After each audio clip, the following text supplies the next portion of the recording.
İyi akşamlar değerli izleyiciler. Bir Kırmızı Koltuk programıyla yine sizlerle birlikteyiz. Bu akşam çok özel bir konuğum var. Bugüne kadarki Kırmızı Koltuk programlarında da alışmadığınız bir konuk diyeceğim. Bu akşamki konuğumuz Ahmet Hulusi. Ahmet Hulusi'yi pek çok tanıyan var. Kitaplarını okuyan, internet sitesini bugüne kadar izleyen ve izlemekte olan. Ama tanımayanlar da mutlaka var. Ben az sonra kendisine sormak istiyorum. Bazı konuları bize aydınlatırsa çok sevinirim. Şimdi ilk söylediğiniz kadın hakları konusuydu. Kur'an'ın bir kere bu konuda önemli bir uyarısı var. Diyor ki, ben insanı yeryüzünde halife olarak meydana getirdim. Bakın burada önemli bir vurgulama var. İnsanı diyor. Erkeği veya kadını demiyor. Birinci ana asıl prensip. Gelelim öbür yanına işin. Şimdi Kur'an-ı Kerim'de kadının mesela iki kadının bir erkeğe eşit olarak söz hakkı olduğu belirtiliyor. Olaya buradan bakıyoruz. Ama bunun geldiği devri düşünelim.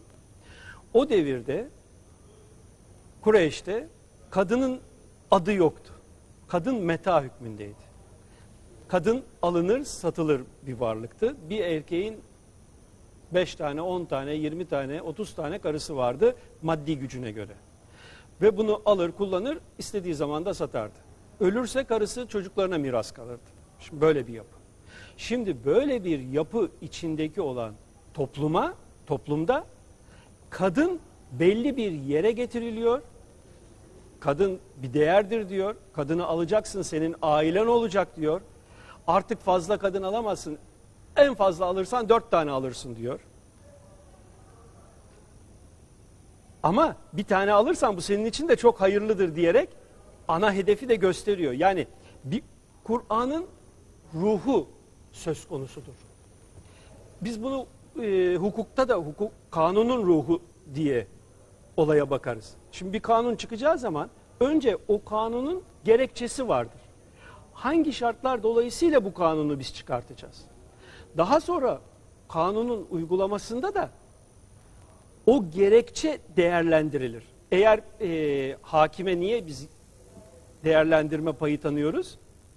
O gerekçeyle o olayın ne kadar bütünleşip bütünleşmediğine bakması için.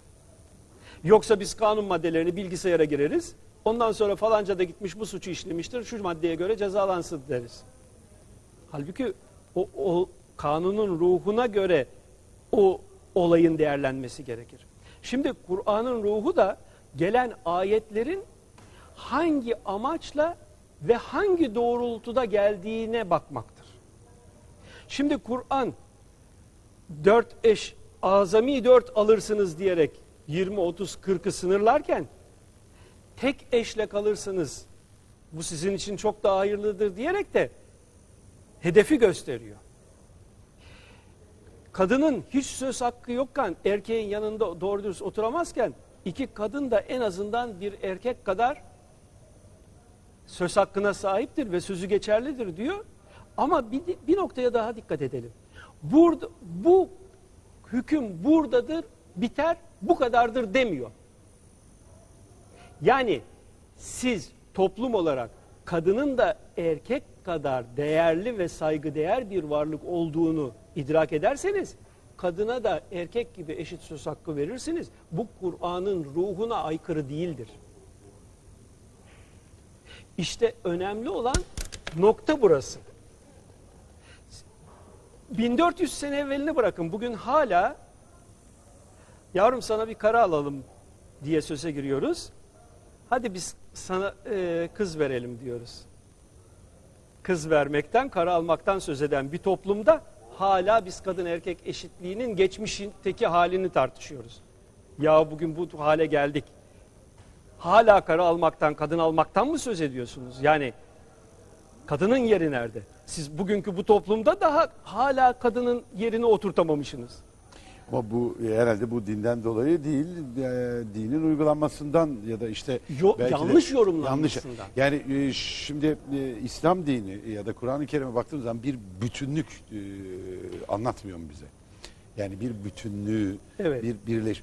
Ama daha 4. halifeden başlayarak bir parçalanma var. İşte tarikatlar, efendim mezhepler, mezheplerin içinde kendi dalları, işte bizim de içinde olduğumuz, yani Türkiye'nin genelinde olan bir mezhep. Bu mezhebin içindeki ayrı bir, yani Sünni mezhep ama Türkiye'nin geneli Hanefidir. Bu ayrımlar yapılınca az önce anlattığınız, yani gerçek İslam ya da gerçek Müslümanlığı yaşamayı insanlar nasıl becerecekler ya da hangi doğruya inanacaklar? Belki de işte o yüzden pek çok şey insanların kafasını karıştırıyor Aslında bakın, olay son derece basit. Hiç bu kadar büyütülecek zor bir olay değil. Eğer bir kişi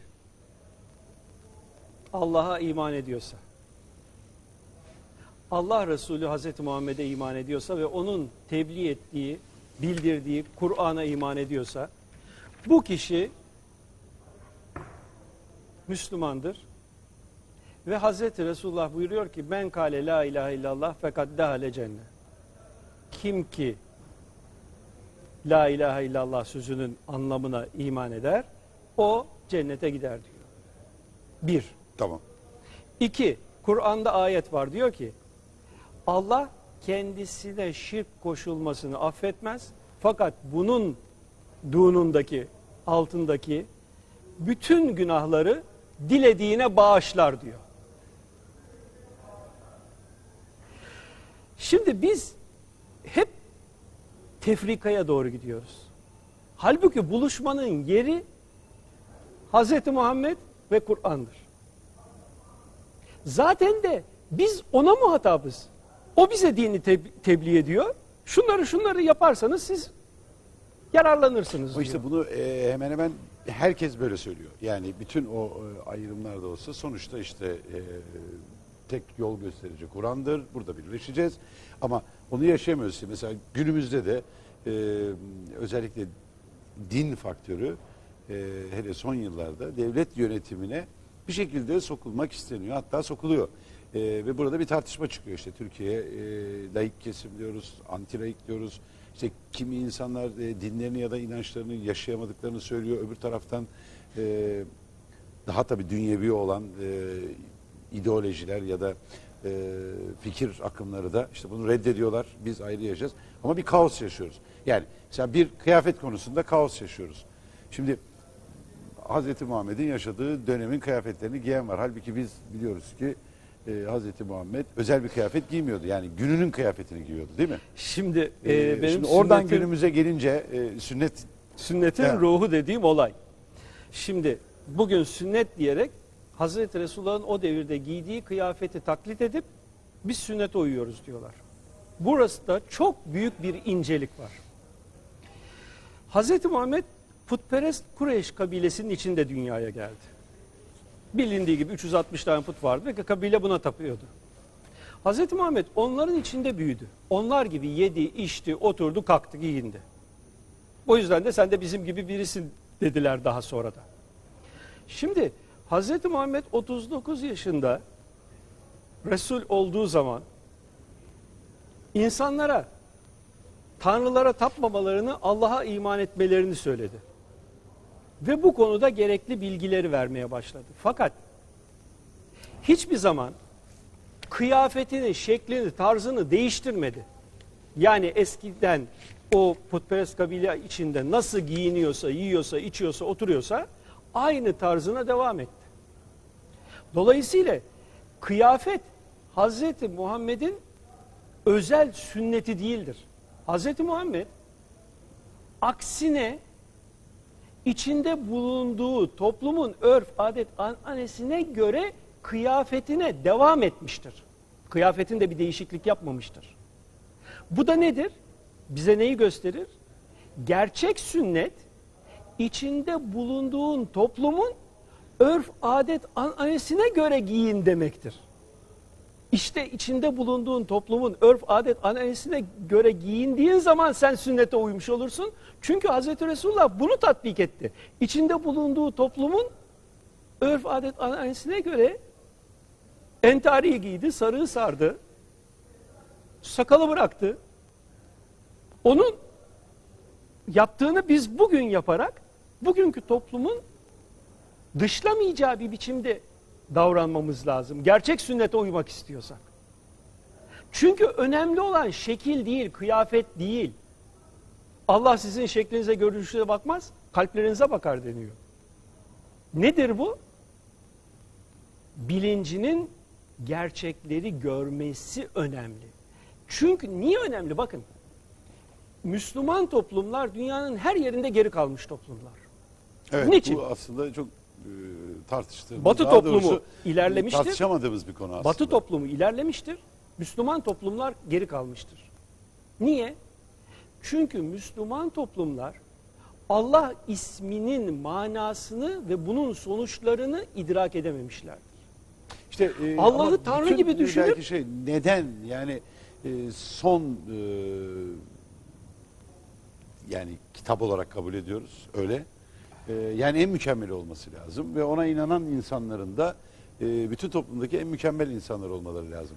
Şimdi bakıyoruz diğer dinlerde aynı bölünmeler, aynı parçalanmalar var ama onlar bilimde, fende ilerlerken bizim Müslüman ya da İslam alimleri de zamanında yani bundan 1000 yıl önce, 800 yıl önce o dönemin dünyadaki en ileri bilim adamları, kültür adamları hatta sanat adamları olurken nasıl oluyor da şimdi biz bunu bugün eleştirmek kolay. Yani biz bunu yapmadık. Neden yapmadık ama? O zaman buradaki arıza nereden çıkıyor? Buradaki arıza şuradan çıkıyor. İslam'ın bilimde, o devrin biliminde son derece ilerlediği devirlerde dikkat ederseniz tasavvuf da İslam aleminde çok yaygın ve güçlü bir noktadaydı. Tasavvufta hangi tarikat olursa olsun hepsinin temel felsefesi Allah'ın insanın varlığında mevcut olması ve insanın kendindeki çeşitli özellikleri ortaya koyarak Allah'a hakiki manada tam kulluk yapabildiğini göstermesidir. Dolayısıyla yani kısacası diyor ki senin varlığın şu kuru beden değil, sen Allah'ın varlığıyla var olmuş, onun isimleriyle işaret edilen özelliklere sahip bir varlıksın. Kendindekini en mükemmel şekilde ortaya koy.